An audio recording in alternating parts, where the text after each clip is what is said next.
here speaking as an anthropologist and as a scholar interested in gender studies, an earlier study done on the Cape Flats. Those of you who spend time in Cape Town will know that the urban landscape in the city of Cape Town is still very deeply divided along the fractures of race and class. And what I'm interested in is to ask how these physical divides, which are so heavily imbued with socioeconomic and cultural meanings of race and class, affect the lived experiences of black, lesbian, and gays who live in the more marginal townships of the area. There is this moral economy of personhood that that inscribes respectability onto communities in these contexts, but what this does is then also push black, lesbian, and gay people onto the edges so that lesbian and gay people live their lives vicariously within and between the mandatory institutions of heterosexual relationships that are the anchors of households, of extended families, marriages, and so on in the townships. And I'm drawing on here the political economy, economic analysis of historians such as John D'Amelio and Vallocchi, who've argued that the assertion of a collective gay identity must have an economic basis that is class-inflected, and they associate the assertion of this identity with the onset of consumer capitalism in the USA.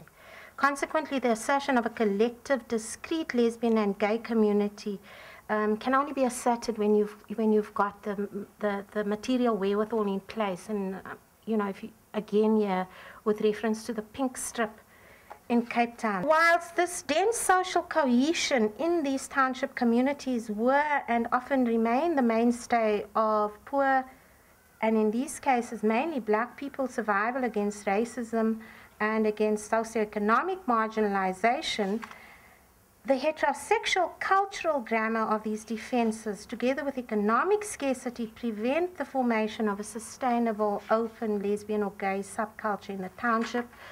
And this forces lesbian and gay people to create discrete safe spaces in the township or to navigate the possibility of those spaces elsewhere in the city, often associated with cosmopolitanism or with anonymity. Effeteness is often accepted even as early as childhood, only because the young gay man or woman selects an unambiguous gendered path of socialization.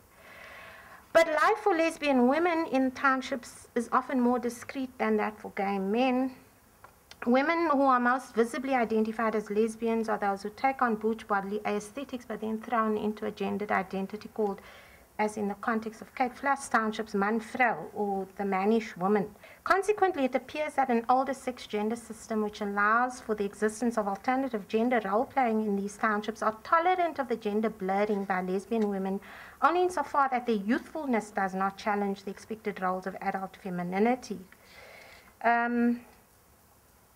The recognition of LGBTI identities as discrete identities in the South African Constitution presents an opportunity for these people to insist upon the recognition of their identities and their subcultures within the township rather than only beyond their borders. But this comes at enormous cost often, as we've witnessed with a lot of what is problematically called hate crimes.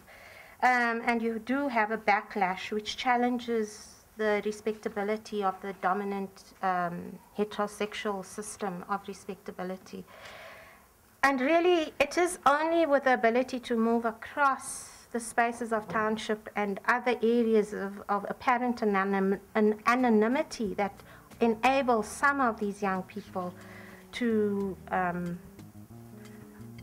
live vicariously through the uneven spaces of freedom that are provided for them in that context. Thank you.